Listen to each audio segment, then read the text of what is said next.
Welcome to Starbound's Fantasy channel. My name is Carol, and I'll be your narrator for today. Before we get started with the story, go ahead, check and make sure that you're subscribed. It's 100% free, and it allows our stories to pop up in your feed more often. With that, let's get started. The tavern's interior smelled of desperation, yeast, and broken dreams. A sensory reminder of why Sir Branther Crestfall avoided such establishments. He adjusted his posture in the wooden chair that protested beneath his armor, watching a cockroach skitter across the table, with more disgust than fear. "Your face is going to freeze like that," came a voice, like honey poured over broken glass. Kess materialized from the tavern's shadows, sliding into the seat opposite him. Her leather armor bore scratches that told stories of narrow escapes, and at least 3 visible daggers adorned her belt, which meant she probably carried 7 more concealed. Auburn hair fell in a deliberate tangle around a face that switched between sarcastic smile and calculating stare with unnerving ease. "Some of us maintain standards," Branther replied, removing the cockroach with a gauntleted finger. "Even in squalor." "Standards." Kess rolled the word around in her mouth like an unfamiliar whine. "Is that what you call that stick wedged firmly up your—" "Children, please," interrupted a rumbling voice.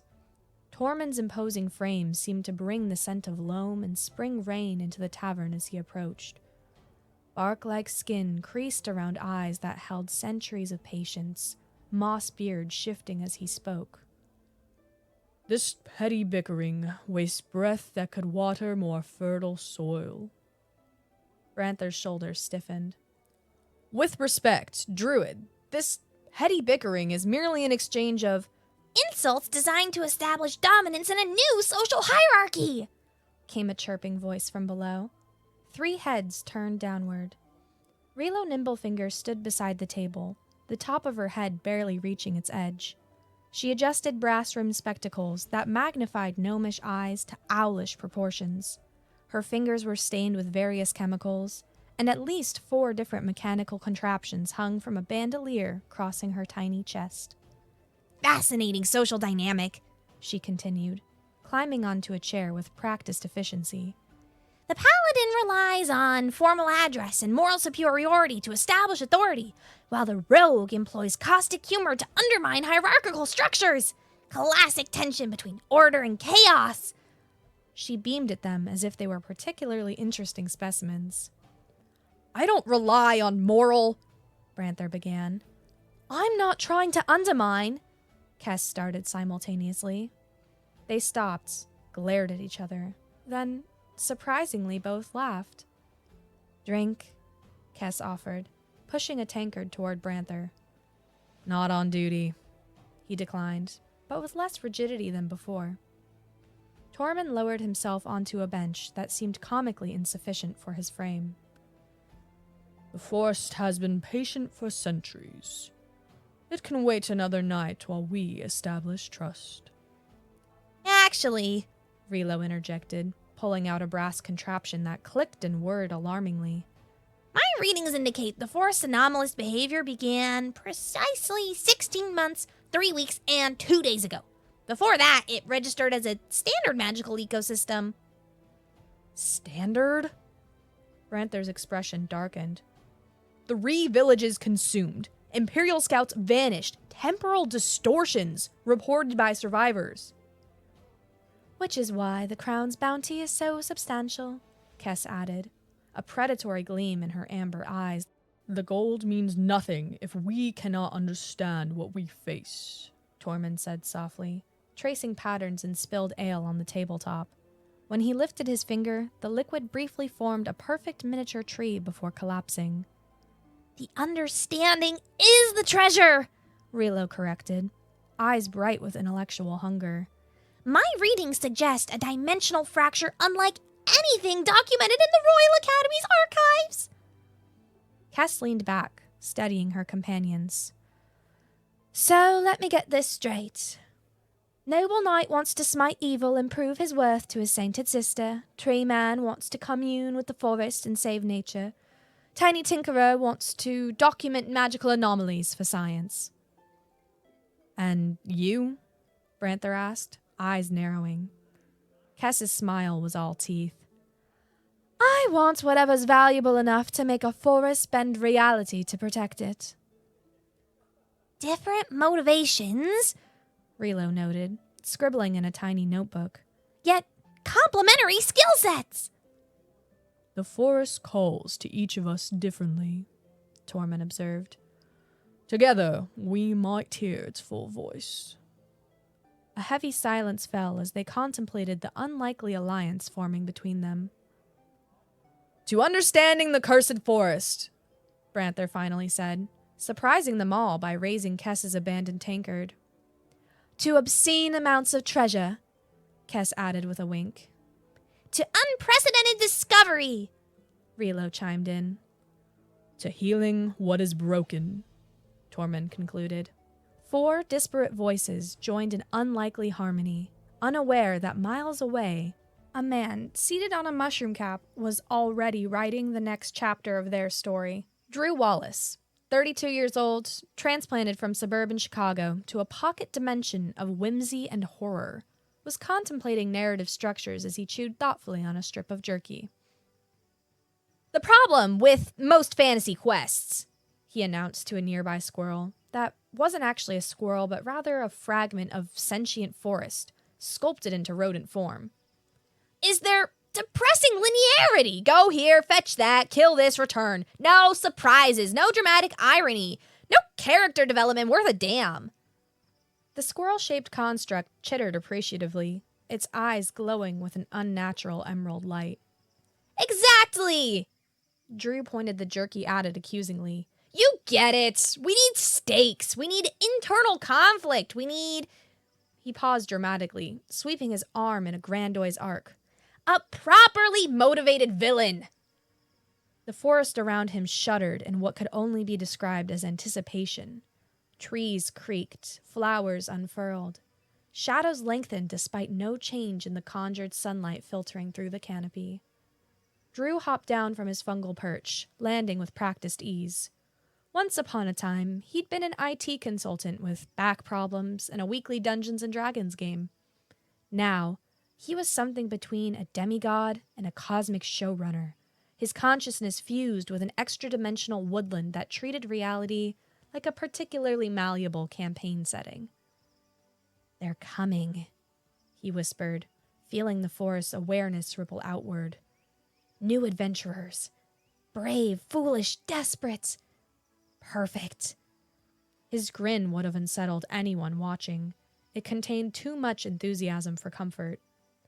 Drew adjusted his outfit, a cobbled-together ensemble featuring an otherworldly leather jacket, crafted from a beast he'd manifested and immediately regretted, sturdy boots looted from an illusory baron, and a t-shirt that somehow still bore the faded logo of a long-ago comic convention. Places, everyone! He called to everyone and no one. It's showtime! Around him, the cursed forest, his forest, began to rearrange itself, reshaping into the opening scene of what he hoped would be his masterpiece campaign. The edges of the forest seemed deceptively mundane. Tall oaks, whispering pines, dappled sunlight playing through leaves. But even a casual observer would notice oddities. Flowers that tracked movement like curious eyes. Bird songs that harmonized too perfectly. Squirrels that occasionally walked upright before remembering themselves. Sir Branther held his holy symbol before him like a shield. Steel yourselves, he intoned. Evil corrupts even the most innocent things. Kess rolled her eyes so dramatically that her entire body participated in the gesture. Yes, beware the demonic daisies. They'll violate your virtue and steal your coin purse. Mock if you must, Branther replied stiffly, but I've seen good men lose their minds to subtler magics than Tormund had knelt at the forest's edge, fingers pressed into loamy soil, eyes closed in concentration. It's listening, he said softly. What is? Relo asked. The forest. Tormund opened his eyes, expression troubled. Not like a typical woodland consciousness. This is focused, expectant, like it's waiting for us. Waiting to devour us, more likely, Branther muttered. Kess stretched languidly, checking the numerous daggers secreted about her position. Well, let's not disappoint our gracious host. I've got treasures to find and curses to sell. We stay together, Branther insisted. Whatever happens. Whatever happens, the others agreed, with varying degrees of sincerity. As they crossed the threshold into the cursed forest, none of them noticed how the trees seemed to bend inward, as if leaning closer to hear what they might say next. None except Tormund, who shivered despite the warm air. Welcome, welcome, whispered the leaves. The dungeon master will see you now. But the words were lost beneath the sound of their own footsteps. Too predictable, Drew muttered, observing the party from his perch atop a concealed branch. He flipped through a battered notebook, its pages filled with hastily scrawled observations, character sketches, and increasingly elaborate plot diagrams. He had been watching them for hours now, studying their dynamics, their weaknesses, their potential. The paladin's rigid self-righteousness masking family-shaped insecurities. The rogue's performative cynicism hiding genuine curiosity. The druid's quiet concern. The gnome's brilliance tempered with naivety. They were perfect, flawed, complex, exactly what he needed. Let's shake things up, Drew whispered to the forest. Classic misdirection. Make them think they understand what's happening, then pull the rug out. The forest pulsed around him, eager to comply. Drew cleared his throat and spoke in a voice that resonated through the wood like distant thunder. As our heroes ventured deeper into the mysterious woodland, they remained unaware of the ancient eyes tracking their every move. The paladin, stoic and vigilant, failed to notice the shadow that briefly, oh so briefly, detached itself from his own.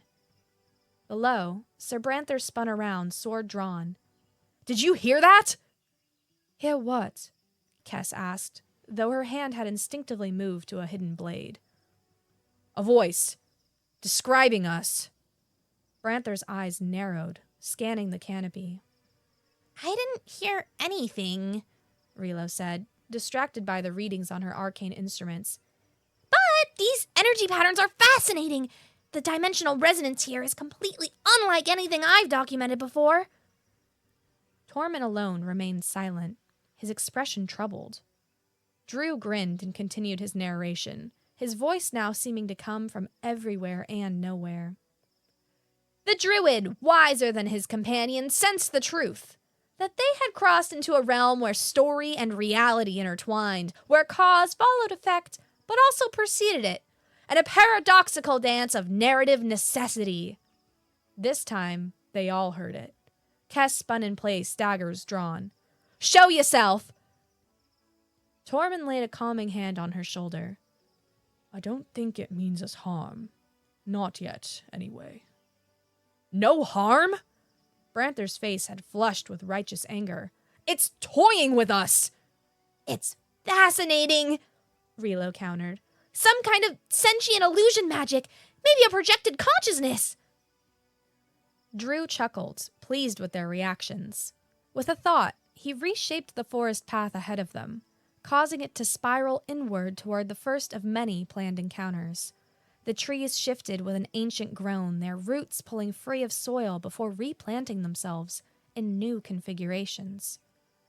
And so our intrepid adventurers found themselves on a road that logic dictated could not exist. A spiraling path leading simultaneously inward and upward, defying conventional geometry. The rogue, sharp-eyed and suspicious, would be the first to spot the anomaly ahead. Kess said, pointing. That village wasn't there a moment ago. Indeed, where seconds before there had been only forest, a small settlement now nestled in a clearing. Thatched roofs, cobblestone streets, a well in the town square. All the trappings of a picturesque hamlet. except for one detail: the complete absence of color. The entire village existed in shades of gray, as though someone had sketched it out but forgot to fill it in. "It's an illusion," Branther declared. "It must be." "Not exactly," Tormund replied quietly. "The plants recognize it as both real and unreal, a place that exists between states of being." Rila was nearly vibrating with excitement. A manifestation of a potential reality, theoretical architecture made semi-solid through dimensional manipulation. "Are we going in or what?" Kess asked, already moving forward. Drew smiled and settled more comfortably against the trunk of his observation tree. The first act was proceeding nicely. Now to introduce some proper stakes. With a flourish of his hand, he conjured a roll of thunder from a clear sky and spoke once more in his narrator's voice. Little did they suspect that the monochrome village held both answers and new questions, and that one among them would not leave it unchanged. The village was eerily silent as they entered, their footsteps echoing off cobblestones that seemed to absorb rather than reflect sound. Buildings loomed like stage props, too perfect in their quaintness. Windows revealed only darkness within.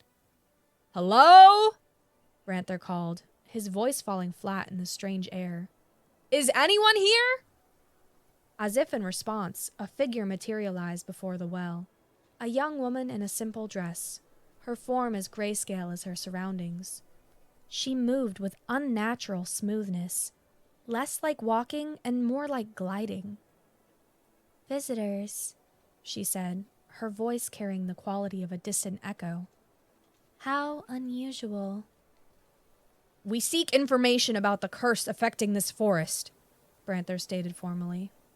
The woman tilted her head at an angle that shouldn't have been physically possible. "Curse. Oh, you misunderstand. The narrator has been waiting for worthy players. The last group disappointed him." "Narrator?" Relo pushed her way forward. "You mean the voice he heard? Who is he?" "He is the one who speaks, and in speaking makes things so." The woman gestured around them. "This is madness," Branther growled. "Some sorcerer is manipulating reality for his amusement. He must be stopped." "Wait," Tormund interrupted. "You said the last group disappointed him.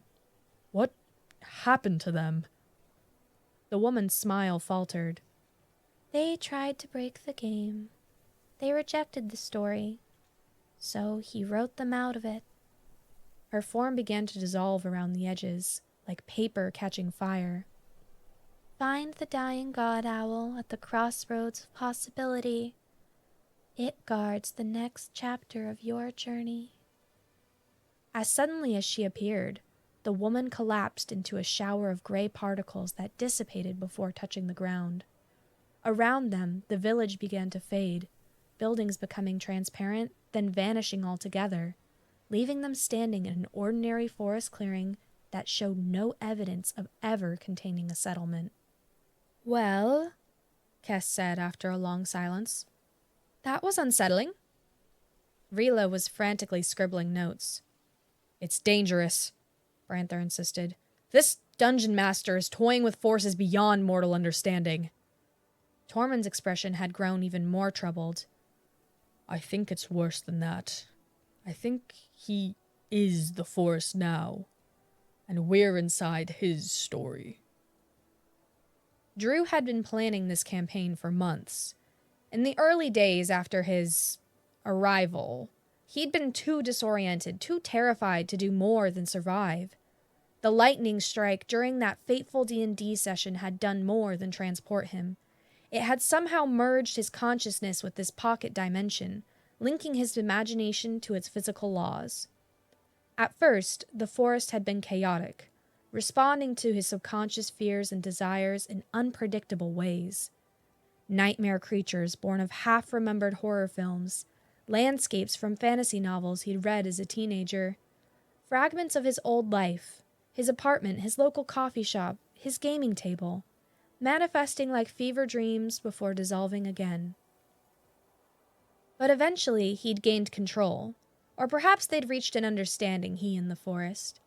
It wanted stories. It fed on narrative tension, character development, dramatic arcs. And Drew, who had spent 20 years crafting campaigns for increasingly demanding players, knew how to provide exactly that.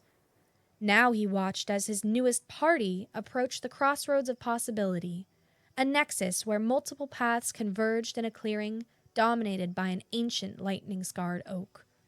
Perched upon its highest branch was the massive form of an owl, its feathers white as moonlight but streaked with what appeared to be black ink that dripped continuously, never diminishing or pooling.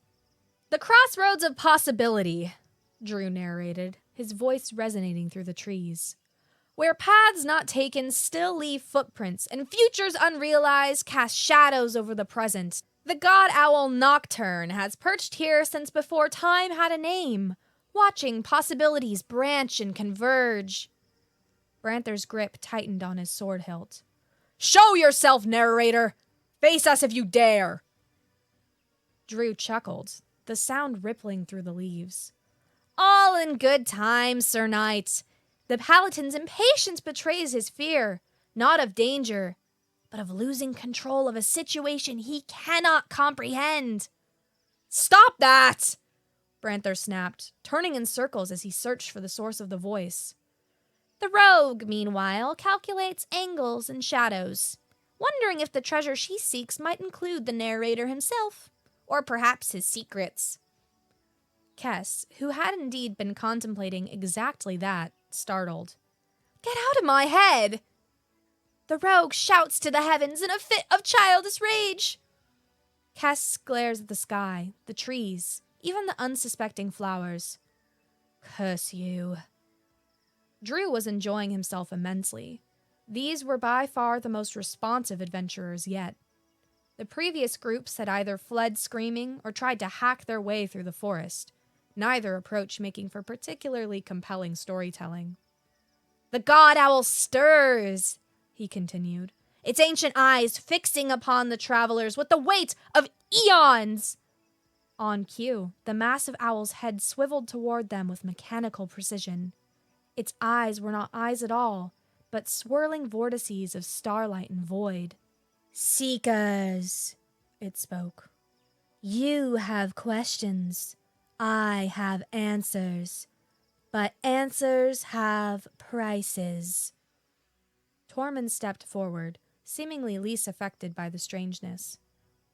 "Great Nocturne, we seek understanding of this place, and the entity that controls it." "Understanding is the heaviest price of all," the owl replied. "Are you certain you wish to pay it?" "We are," Tormund affirmed, while his companions exchanged uncertain glances. "Then each must surrender a truth they hold dear, a certainty that defines them. In exchange, I will grant a fragment of the knowledge you seek." Drew leaned forward on his branch, genuinely curious how they would respond. This was the first major choice point, a chance to reveal character through decision-making. The god owl was his invention, of course, a mechanism to push the narrative forward, while testing the party's resolve. Branther stepped forward first, always the leader, despite no formal arrangement. "I will begin." The owl's vortex eyes swirled faster. "Speak your certainty, Paladin." Branther hesitated, then straightened his shoulders. "I am certain that my path of righteousness will earn my family's respect, particularly my sister's, who became a saint while I was still stumbling through training." The admission clearly cost him, his face flushing with shame at revealing such vulnerability. The owl dipped its massive head. "Certainty accepted. In return, know this. The narrator was once a man from beyond the Veil of Worlds. A lightning bridge brought him here, fusing his mind with the ancient magic of the forest." Relo gasped. "Interdimensional travel! I knew it!" Kes stepped forward next, her usual swagger temporarily subdued. My certainty is that I need no one, that connections are liabilities, and I'm better alone. Certainty accepted, the god owl intoned. In return, know this. The narrator shapes reality through story, but is bound by narrative logic. Every tale needs conflict, resolution, and meaningful choice, even his. Tormund went next. My certainty is that nature must be preserved in its original state, that change is to be resisted rather than guided. Certainty accepted. In return, know this. The forest and the narrator are becoming one entity. Soon, neither will remember existing separately. This transformation drives the expansion you call a curse. Finally, Rilo approached, adjusting her spectacles nervously. My certainty is that understanding can be achieved through observation and experimentation alone, that empathy is unnecessary for knowledge. Certainty accepted. In return, know this. At the heart of the forest lies a nexus where worlds bleed together. There, a stone monolith channels the narrator's power. It contains a fractured artifact from his world, the original conduit. The owl's form began to dissolve, ink dripping faster, feathers falling away like autumn leaves. My time grows short. One final gift. Its voice was fading, becoming papery and thin. Seek the puzzled dungeon beyond the weeping cliffs. The path to the narrator's sanctum lies within. With those words, the god owl collapsed entirely, its form dissolving into a shower of ink and feathers that spiraled upward into the sky before vanishing completely. In the silence that followed, Drew allowed himself a moment of genuine emotion. He hadn't expected their confessions to affect him so deeply. They reminded him of his old gaming group, Jessica's insecurity beneath her confidence, Mark's environmental activism, Raj's brilliant but sometimes cold intellectualism, Chris's desperate need for approval. For the first time in months, Drew felt a pang of real loneliness.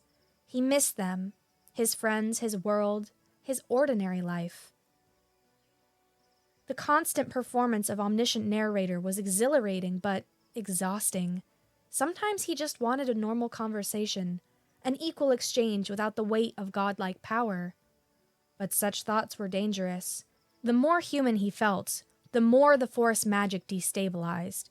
He needed to maintain the narrative distance, the theatrical control. And so, our adventurers received more questions than answers, he narrated, pushing emotion aside. The god owl's riddles would prove both boon and burden as they continued their quest into increasingly strange territory. Below, the party was already debating their next move, unaware of the narrator's momentary lapse into melancholy. Weeping Cliffs, Kes mused. Anyone heard of those? I think... Rilo began, but was interrupted by a sudden rumbling beneath their feet. The forest floor buckled and shifted, trees bending impossibly as the landscape rearranged itself. When the movement stopped, a new path had formed, leading toward a distant cliff face where water seemed to flow upward instead of down. The forest, ever helpful, provided direction, Drew narrated dryly, though whether that help was benevolent remained to be seen. We're being herded, Branther said grimly. Of course we are, Kes replied. That's what happens in stories, but it doesn't mean we can't write our own ending. Drew smiled at that. If only she knew how right she was, and how complicated it would become. The puzzle dungeon defied conventional architecture. Corridors twisted at impossible angles, rooms rearranged themselves when unobserved, Gravity shifted based on spoken words, intentions, even unvoiced thoughts. Drew had outdone himself with this construction, a physical manifestation of his love for mind-bending puzzles and reality-warping conundrums. He'd spent weeks crafting it, each chamber designed to test different aspects of problem-solving and teamwork. Now he watched, fascinated as the party navigated his creation. "This makes no sense!" Branther complained, currently walking on what had previously been a wall. "How can we solve puzzles when the rules keep changing?" That's exactly it! Relo exclaimed, her small form bouncing with excitement despite being upside down, relative to the paladin. The rules aren't changing. Our perception is. The entire dungeon operates on emotional geometry. On what now? Kess asked, casually balanced on a ceiling beam. Emotional geometry, Relo repeated. The architecture responds to our emotional states and group dynamics. Look, when Branther got frustrated, his gravity shifted. When you got curious about that mosaic, the corridor extended toward it. Tormund, who had been quietly observing, nodded slowly. The forest is learning from us, through our interactions. It's a kind of communication. Drew nodded approvingly from his hidden vantage point. The gnome and the druid were getting warmer. This dungeon wasn't just a puzzle. It was a conversation, a way for him to understand these people beyond their surface presentations. And what he was learning fascinated him. Branther's rigid exterior concealed deep wells of compassion. Cass's selfishness repeatedly gave way to protective instincts toward Relo. And Relo's scientific detachment couldn't fully suppress her childlike wonder. They reminded him so much of his old friends that it ached. Was it coincidence? Or was the forest pulling these parallels from his subconscious, trying to provide him the connection he secretly craved? The thought disturbed him more than he wanted to admit. As our heroes navigated the impossible geometry of the puzzle dungeon, he narrated, pushing aside his discomfort, they failed to notice how their deepest fears were taking form in the shadows behind them.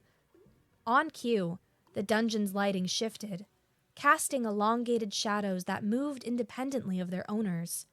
Branther's shadow grew taller, more imposing, crowned with a halo that mocked his unrealized potential. Kess's fractured into multiple silhouettes that reached for each other but never connected. Tormund's became entangled with roots and branches that seemed to both embrace and strangle his form. And Relo's expanded to gigantic proportions, looming over her diminutive physical self. Drew had designed this as the emotional climax of the dungeon, a confrontation with inner demons made manifest. It was classic D&D psychology, the kind of mind game challenge his old group had always enjoyed. But something was wrong. The shadows were becoming more substantial than he'd intended, their movements more independent, their forms more detailed. The paladin's shadow spoke first, Drew narrated, trying to maintain control of the scenario. Its voice an echo of his own, but tinged with the disappointment he feared from his family. But the shadow that addressed Branther wasn't following Drew's mental script. Instead of generic family disappointment, it took the specific form of a woman in religious vestments, details Drew hadn't planned or visualized. Little brother, it said in a voice that carried genuine warmth beneath its ghostly quality. Always fighting external battles to avoid the war within yourself. Branther recoiled. Eliza? How do you can't be... Not truly your sister, the shadow clarified, but the fear of failing her that you carry within you. The certainty that, no matter your accomplishments, you will always stand in her shadow. The real shadow, Kess's, had transformed into a younger version of herself, street dirty and survival hungry. You pretend to need no one because everyone you've needed has proven unreliable, it said. Your self-reliance is armor, not identity. One by one, the shadows addressed their counterparts, revealing truths Drew had never scripted, couldn't have scripted, not knowing these specific details of their backstories. The forest was improvising, creating, going off book. Drew's stomach tightened with unease. This was supposed to be his story, his campaign. But increasingly, it felt like the narrative was developing its own consciousness, its own intentions. He needed to reassert control. "Enough!" he narrated forcefully. "The shadows dissipated as quickly as they had formed, leaving our adventurers shaken but unharmed." But the shadows didn't dissipate. If anything, they grew more substantial. "The shadows dissipated," Drew repeated, pushing more of his will into the narration. "Fading like mist before the morning sun." Slowly, reluctantly, the shadow forms began to lose cohesion. But before they fully vanished, Branther's shadow sister looked directly at the hidden spot where Drew observed. Not at the adventurers, but at him, specifically. "The story grows beyond the storyteller," it said in a voice that no longer resembled Branther's sister at all. "The campaign seeks a conclusion you fear to write." Then, finally, the shadows were gone, leaving the puzzled adventurers in a dungeon that suddenly seemed much more ordinary. Straight corridors, normal gravity, predictable architecture. Drew sat back, genuinely shaken. Something fundamental was changing in his relationship with the forest. Its consciousness, once merely an extension of his own, was developing independence, opinions, desires, and apparently, criticism of his narrative choices. Below, the party was recovering from their encounter, making their way toward the dungeon's exit, a massive stone door inscribed with runes that pulsed with emerald light. "Those shadows," Tormund was saying. "They weren't just manifestations of our fears. They were trying to tell us something." "Yeah," Cass agreed, uncharacteristically subdued. "That this whole curse isn't what we thought. The narrator, this dungeon master, isn't fully in control anymore." He was examining the door with professional interest. These inscriptions describe a convergence of realities, a joining of worlds that was never meant to be permanent. She adjusted her spectacles. I believe the narrator is as much a victim as a perpetrator. "Victim or villain, he's responsible for the forest's expansion," Branther insisted. "Entire villages have been consumed." "Transformed," Tormund corrected. "Not destroyed. Changed into story elements." He pressed his palm against the stone door. "I don't think violence is the answer here. This isn't a monster to be slain, but a wound to be healed." Drew found himself unexpectedly moved by the druid's assessment.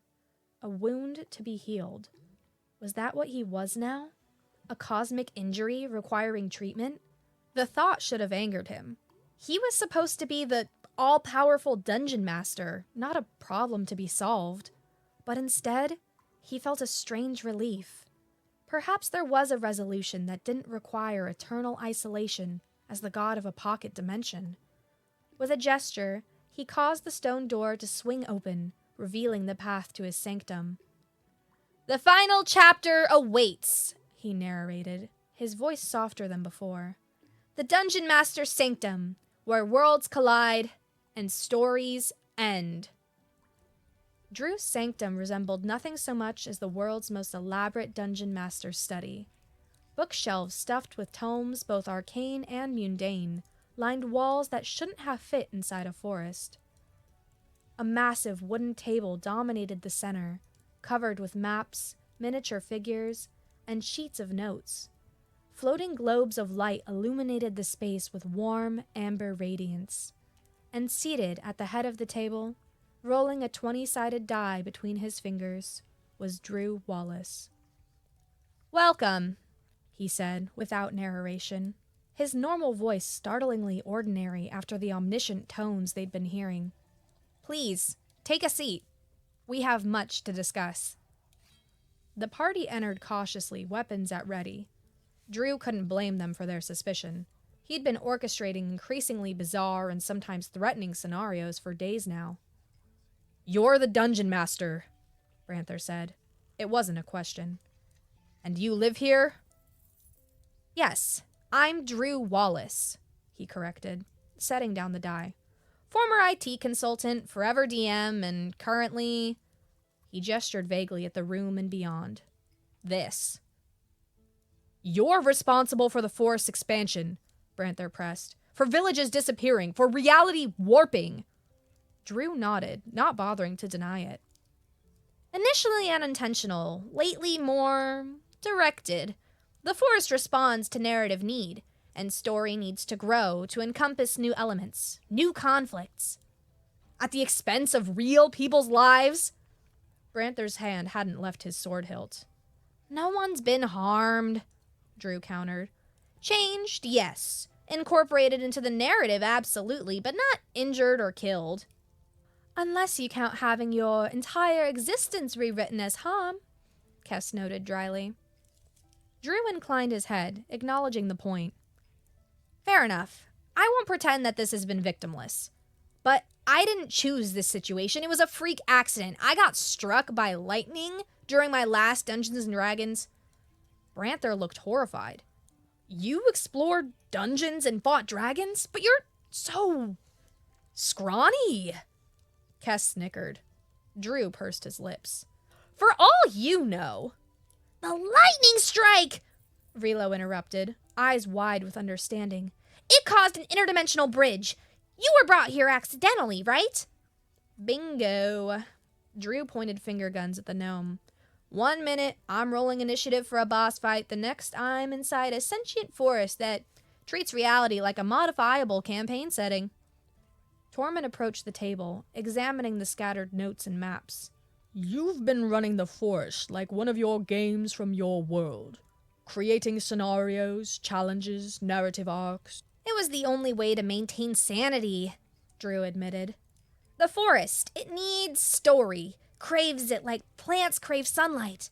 Without narrative structure, it becomes chaotic, dangerous. By imposing familiar story beats, I could control the chaos." "But now, you're losing that control," Tormund observed. "The forest is developing its own consciousness, isn't it? Its own desires." Drew sighed, slumping slightly in his chair. "Perceptive. Yes, something's changing. The scenarios I create are taking on lives of their own. Characters develop backstories I never gave them. Plot points resolve in ways I didn't plan." "The shadow versions of ourselves," Branther realized. "You didn't create those specific manifestations." "I created the concept," Drew clarified. "The execution, that was all forest."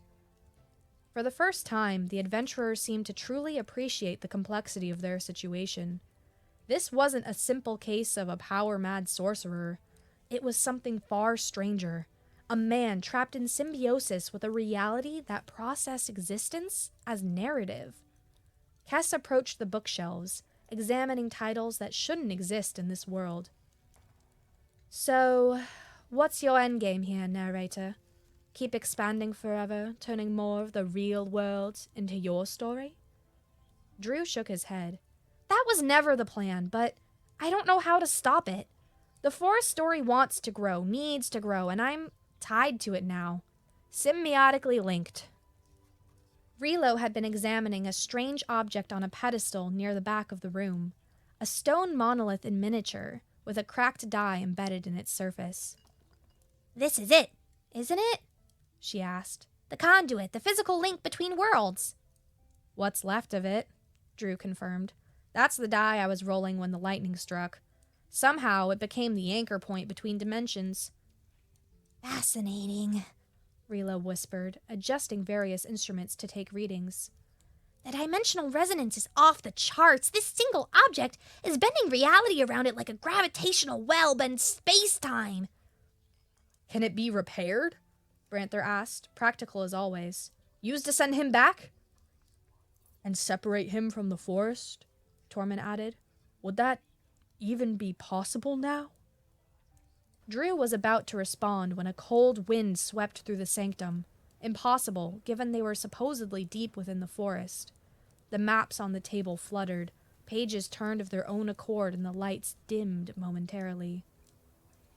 "He comes," Drew whispered, genuine fear in his voice. "Who comes?" Kess demanded, daggers instantly in hand. "The Betrayer King," Drew replied. "A villain I created for the campaign. The final boss, if you will. But like everything else, he's become more." The air shimmered at the far end of the sanctum, coalescing into the form of a regal figure in dark armor. A crown of twisted branches sat upon a head that was not quite human. Too angular, too perfect in its cruelty. Eyes like amber coals regarded them with ancient malice. "Creator!" the Betrayer King said, his voice harmonizing with itself in unsettling ways. "You've been keeping secrets from our guests." Drew stood, placing himself between the apparition and the adventurers. "This isn't part of the story. Not yet." "The story outgrew your outline long ago," the king replied. "You know this. You feel it." He turned his attention to the party. "Did he tell you what happens when a narrative force like the forest is left without resolution, without proper ending?" "Don't," Drew warned. The king smiled, revealing teeth too sharp for comfort. "It seeks resolution elsewhere, in other stories, other realities." He gestured, and the walls of the sanctum became transparent, revealing the forest beyond, but not as they'd last seen it. The trees had grown impossibly tall, their canopies piercing what appeared to be holes in reality itself. Through these ruptures, other worlds were visible. A bustling city of spires and airships, a desolate wasteland where metallic beasts roamed, a tranquil seaside village beneath 3 moons. "The expansion has already begun," the king continued. "The forest story hungers for new elements, new conflicts, new possibilities. It will continue consuming neighboring realities until it achieves the ending it craves." "What ending?"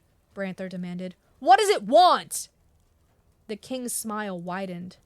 "Why, the most satisfying conclusion to any tale. The hero's sacrifice. The moment of noble tragedy that brings audiences to tears and leaves them fulfilled even in sorrow." All eyes turned to Drew, who had gone pale. "You want me to die?" Drew asked. "To break the connection between myself and the forest through death?" "Not death," the king corrected. "Transcendence. Becoming one with the narrative permanently. No more Drew Wallace, the displaced human. Only the dungeon master, eternal shaper of tales." "That's the same thing," Drew argued. "Everything I am, my identity, my autonomy, my humanity, gone." "A small price for cosmic narrative power," the king countered. "And inevitable regardless. The only question is how much damage occurs before you accept your fate." The sanctum trembled, books tumbling from shelves, the wooden table creaking as though under enormous pressure. Through the transparent walls, they could see the forest convulsing, new breaches in reality tearing open with each tremor. "He's right about one thing," Drew admitted, steadying himself against a table. "This can't continue. The forest story needs resolution, or it will keep expanding, consuming reality after reality in search of narrative elements." "There must be another way," Tormund insisted. "A middle path."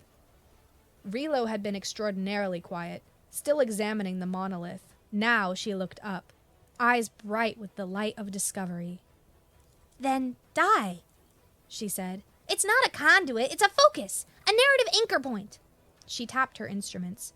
"And it's not irreparably damaged, just fragmented, like a story with missing chapters." "What are you suggesting?" Branther asked. "That we can't destroy the connection between Drew and the forest," Relo explained. But we can reshape it. Transform it from an invasive fusion into a symbolic partnership. The Betrayer King's expression darkened. Foolishness. The story requires completion, not compromise. No, Tormund said, stepping forward. Stories do not require tragedy to be complete. That's just one possible ending. He turned to Drew. You're the dungeon master. You can write a different conclusion. Drew looked between them, the party that so resembled his long-lost friends, and the villainous creation that embodied his darkest storytelling instincts. For months, he'd been caught between worlds, between identities, neither fully human nor fully narrative construct. The loneliness had been crushing, the responsibility overwhelming. But maybe that had been the problem all along. He'd been trying to maintain separation. Human Drew versus Dungeon Master, real versus story, autonomy versus cosmic power. I think I understand, he said slowly. The forest isn't the problem. My resistance is. The Betrayer King hissed. Deception! They turn you against your true path! No, Drew countered, newfound certainty in his voice. They're helping me find it. He approached the monolith, placing his hand on the cracked die. I've been fighting the integration, trying to remain separate, but that's what's causing the instability. The sanctum shook more violently, reality fracturing further beyond its walls. The Betrayer King's form flickered, his expression twisting with rage. Stop this! The narrative demands sacrifice! The narrative demands resolution, Drew corrected. And I'm going to give it one. He turned to the adventurers, a sad smile on his face. I need your help for this final act. Each of you represents an aspect of storytelling I've been neglecting. Together, we can rewrite this ending. The Betrayer King's rage manifested as a storm of narrative chaos. The sanctum dissolved around them, replaced by a swirling maelstrom of fragmented realities. Scenes from countless stories some Drew had created, others pulled from worlds beyond, whirled through the void. Heroes battling monsters, lovers reuniting, kingdoms falling, ordinary people facing extraordinary circumstances. In the eye of this narrative hurricane, Drew stood with the four adventurers, the miniature monolith floating before them, its embedded die glowing with increasing intensity. He's trying to force a tragic ending! Drew shouted over the howling chaos, using pure narrative pressure to overwhelm our alternate resolution! What do we do? Branther called back, his armor gleaming with reflected light from 1,000 story fragments. Exactly what he doesn't expect, Drew replied. Instead of fighting the story, we embrace it, but on our terms. The Betrayer King's voice resonated from everywhere at once. Your terms are irrelevant! The narrative demands completion! Then let's complete it, Drew countered.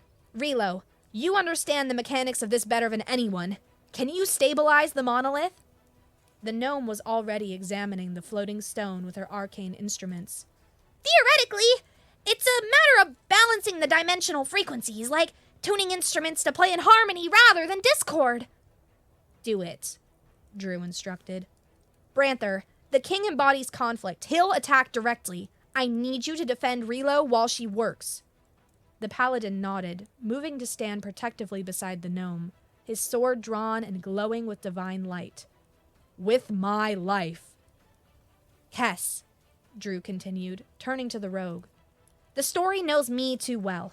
It anticipates my moves. But you're unpredictable, improvisational.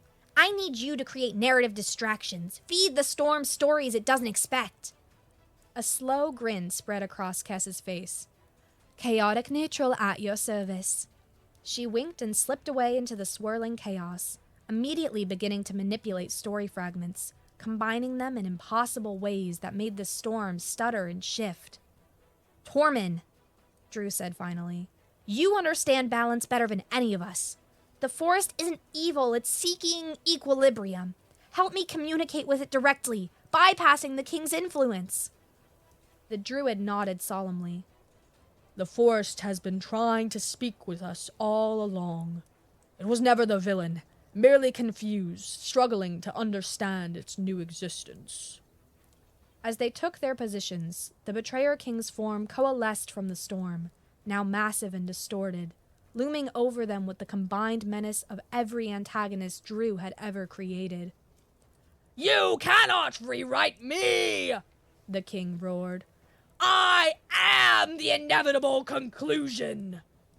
No, Drew replied calmly. You're just one possible ending, and not even the most interesting one. The battle that followed transcended conventional combat. The king attacked with narrative force, summoning monsters from fractured stories, manipulating the environment, even attempting to rewrite the adventurers themselves, changing their motivations and memories.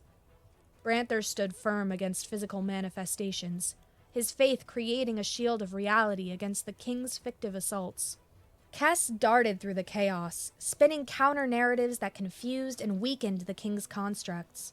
Relo worked feverishly on the monolith, her small hands making precise adjustments to the dimensional focus. And Tormund, joined with Drew in the center, reached out to the forest consciousness itself, establishing communication beyond words. "It's afraid," Tormund said, eyes closed in concentration. "It doesn't understand endings. In its original state, it existed in constant cycles, seasons, growth and decay, life and death, but never true conclusion." And when I arrived, Drew realized, I brought the concept of narrative endings, finality, closure. He joined his consciousness more fully with the druid's communion. No wonder it's been expanding, consuming, it's searching for the perfect ending, but doesn't know what it looks like. Around them, the battle raged. The king had manifested a shadowy sword and was pressing his attack against Branther, who parried with increasing difficulty. Kess had created a narrative loop that trapped several of the king's minions, but was running out of creative energy to maintain it. The monolith is stabilizing, Relo called out. But I need more time! Time is exactly what we don't have, Drew muttered, watching reality continue to fracture beyond their immediate vicinity. In that moment, Drew understood what needed to be done.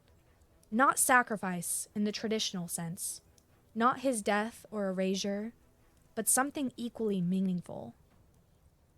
"I need to let go," he said quietly.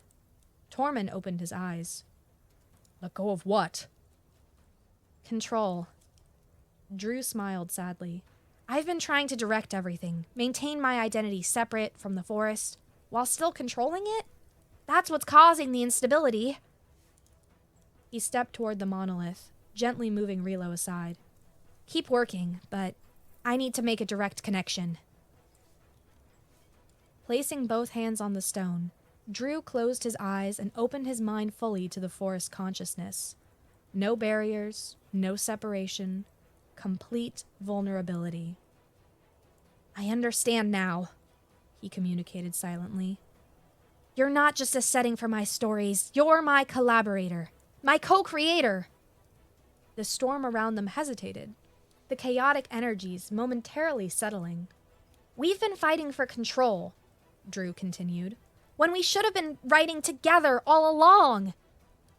The Betrayer King's attacks became desperate, frenzied. "Stop this! The story must end!" "It will," Drew replied aloud, "but not with tragedy." Through his connection with the monolith, Drew began to reshape the narrative, not imposing his will, but offering suggestions, possibilities, potential resolutions that honored both his human perspective and the forest's unique consciousness. Images flashed through the maelstrom. Drew walking through the forest, no longer controlling it but communing with it. The forest boundary stabilizing, no longer expanding chaotically. Adventurers coming and going freely, experiencing wondrous stories, but returning home changed rather than consumed. "The forest doesn't need to devour realities," Drew explained, his voice gaining strength. It needs to inspire them, to be a place where stories are experienced, shared, and carried back to the wider world. The Betrayer King's form began to destabilize, his certainty, his narrative inevitability, undermined by this new possibility. No! I am the ending! He howled, making one final desperate lunge toward Drew. Branther intercepted, his sword meeting the king's shadow blade in a clash that sent narrative shockwaves through the void. You're just a plot device, the paladin declared. And an overused one at that. Kess appeared behind the king, her daggers finding the weak points in his narrative construction. Nothing personal, she quipped. Just improving the story. As the king fought for his existence, Relo completed her adjustments to the monolith. The cracked die at its center began to rotate, its fractured pieces realigning, not into its original form, but into something new. A multifaceted crystal that reflected and refracted the light of countless potential stories. Now, Drew! Relo called out. Drew pressed his hands more firmly against the monolith, channeling his entire being, human memories, dungeon master's creativity, newfound understanding, into the connection. I release my need for control, he declared, and offer my partnership instead. The effect was immediate and transformative. The narrative storm didn't so much calm as harmonize, its chaotic elements finding relationship with one another. The Betrayer King's form dissolved, not into defeat, but into reintegration, the necessary antagonistic force absorbed back into the broader narrative spectrum. The void around them began to coalesce into the forest once more, but a forest fundamentally changed. The trees still whispered stories, but they were invitations rather than compulsions. The paths still shifted, but with purpose rather than confusion. Reality still blended with narrative possibility, but the boundaries were clear, consensual. As the transformation completed, Drew found himself standing in a clearing with the 4 adventurers. The monolith had shrunk to the size of a pendant, hanging from a simple cord around his neck. The transformed die glowed softly at its center. What happened? Branther asked, looking around at the now peaceful forest. Is it over? Not over, Drew replied, touching the pendant. Transformed. The forest and I have reached an understanding. We're no longer fighting for control. We're collaborating. The curse? Branther pressed. The expansion? Stabilized, Relo confirmed, checking her instruments. The dimensional boundaries have reasserted themselves. The forest will remain as it is. Strange, magical, story-driven, but it won't consume any more of the outside world. Tormund was examining a nearby tree, his expression one of wonder. It's communicating differently now. Not imposing narrative, but offering it. Suggesting possibilities. Exactly, Drew said. The forest will always be a place where stories come to life, where reality bends according to narrative logic. But now, it's an invitation, not a command. So, what happens now? Kess asked, sheathing her daggers. We return to the kingdom, tell them the curse is lifted, collect our reward happily ever after? Drew smiled. That's one possible ending. But, as we've established, there are always alternatives. He gestured around them. The forest has stabilized, but it still needs a connection with the outside world. Stories to incorporate, characters to interact with, new narrative elements to keep it healthy. You're suggesting we stay? Branther realized. I'm offering a choice, Drew clarified. You can leave, return to your lives, become the heroes who saved the kingdom from the expanding curse. Or we can stay here and help write new stories, Kess finished, a gleam of interest in her eyes. Not everyone, Drew acknowledged. The forest understands now that narratives need proper endings, including letting characters move on when their arcs are complete. The 4 adventurers exchanged looks, a silent communication passing between them. Finally, Branther spoke. I need to return. My duty is to the kingdom, to my family. My story continues outside this forest. He turned to Drew. But perhaps, someday, I'll return for a new chapter. Drew nodded. The path will always be open to you. Relo adjusted her spectacles. I have to document this. The academic significance is unprecedented. I'll return to the Royal Academy, but... She grinned excitedly. I'll be back regularly with research equipment. There's a lifetime of study here. Tormund stepped closer to Drew. The forest and I have formed a connection. I would stay, if you'll have me, to help maintain balance between narrative and nature.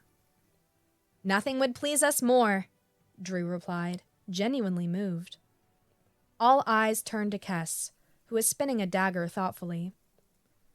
Well, she said finally, I did come here looking for treasure. Turns out living stories are more valuable than gold. She shrugged with deliberate nonchalance. Besides, someone needs to keep things chaotic around here. Too much narrative harmony gets boring. Drew laughed. A genuine, unburdened sound that seemed to make the forest rustle in appreciation around them. Then it's settled, he said. New beginnings for all of us. In the days that followed, they established a new order for the Cursed Forest, which, by unanimous decision, was renamed the Storyteller's Wood. Branther and Relo departed with promises to return, carrying the truth back to the kingdom and beyond. Drew, Tormund, and Kess remained, establishing the forest as a place where reality and narrative coexisted in balanced harmony. Adventurers still came, drawn by rumors of wonders and treasures, but now they entered and left freely, carrying extraordinary tales rather than becoming unwilling characters. And Drew Wallace, once an ordinary dungeon master from Chicago, found a peace he hadn't expected. He was still tied to the forest, still partially merged with its consciousness, but the relationship had transformed, from anxious symbiosis to willing partnership.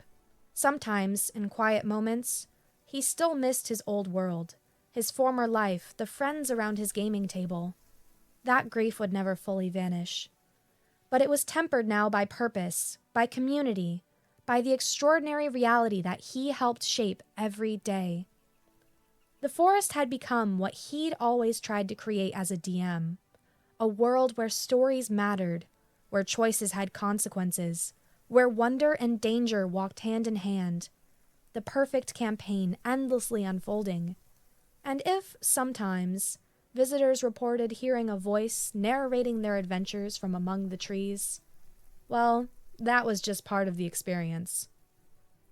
And so our tale reaches not its end, but a promising new beginning, Drew would often narrate to new arrivals, his voice carrying on the forest breeze.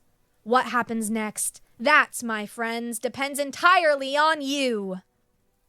As for the Betrayer King, he was not destroyed, but recontextualized, the necessary antagonistic force that gave stories tension and meaning. He appeared occasionally as a worthy adversary, rather than an existential threat, his powers constrained by the new narrative balance. The Storyteller's Wood became famous throughout the land, not as a curse to be feared, but as a destination for those seeking transformation, adventure, or simply a really good story. Some stayed. Most returned home changed. All carried pieces of narrative magic with them, little fragments of story that enriched the wider world. Drew kept a journal of it all, filled with character sketches, plot developments, and session notes, a dungeon master's campaign diary unlike any other. On its first page, he had written only this: For Chris, Jessica, Mark, and Raj, my first and finest adventuring party. Wherever you are, the campaign continues. Roll high, my friends. And somewhere, in a distant Chicago, 4 friends gathered around a gaming table, dice in hand, wondering why their newest campaign felt so strangely, wonderfully real.